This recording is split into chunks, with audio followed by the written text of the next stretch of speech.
Good morning and happy Easter to everybody. But hey, now it's time once again to talk here, isn't it? Huh? Huh? Have you all figured out what finally happened?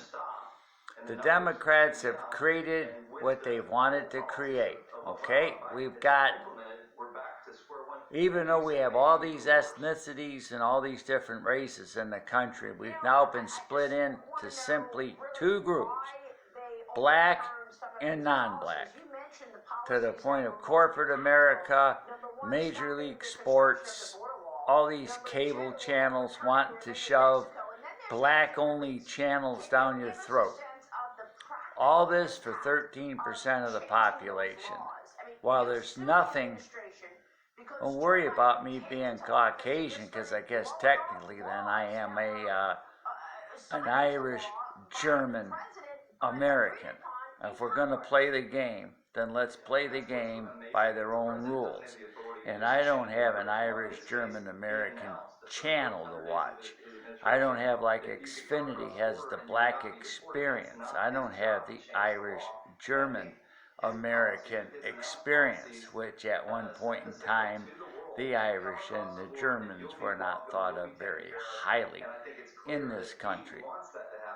So I should have reparations, obviously, because that's just how it should be. So, there we go. 13% of the population now, you're either one of them or you're not.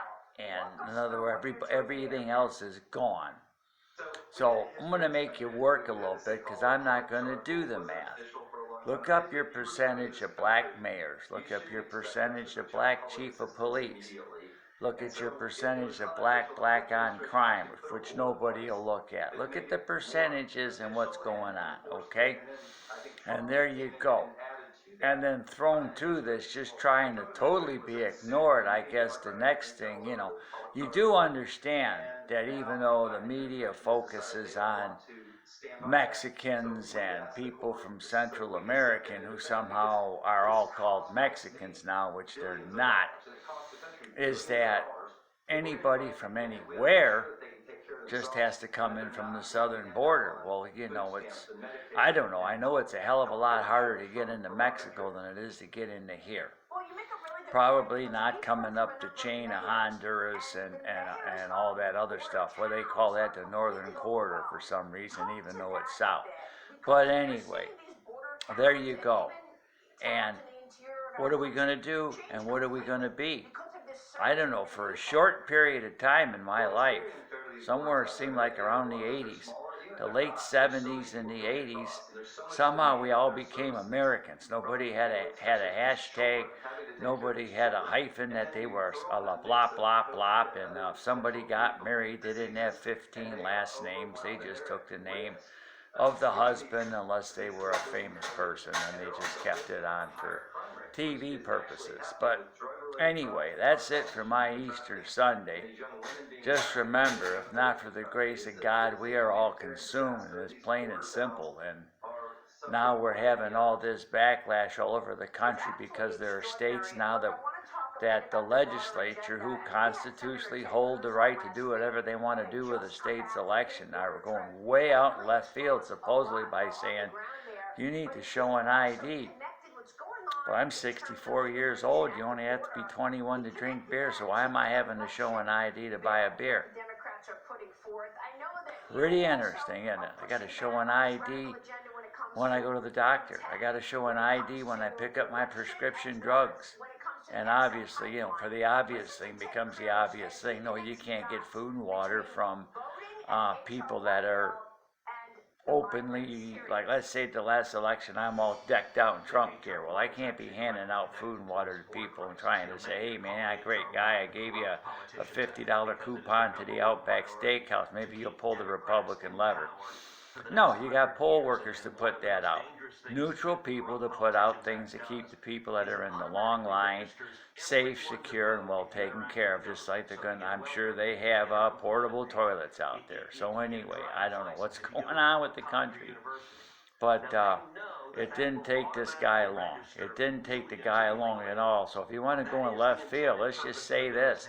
let's just cut a check to every Social Security number for $100,000.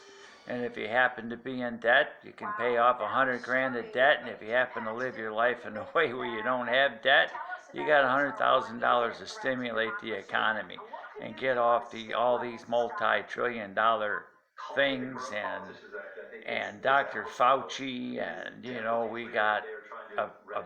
we got so many of the real elderly people vaccinated, and now we're dropping down to 16 years of age, but all they do is cry on the mainstream media that COVID's getting worse and worse and worse and worse and worse. So apparently none of the vaccines are working. Boy, I went off topic a lot of different ways. Let's see if anybody watches this, because it's just a picture of me going to be on the front.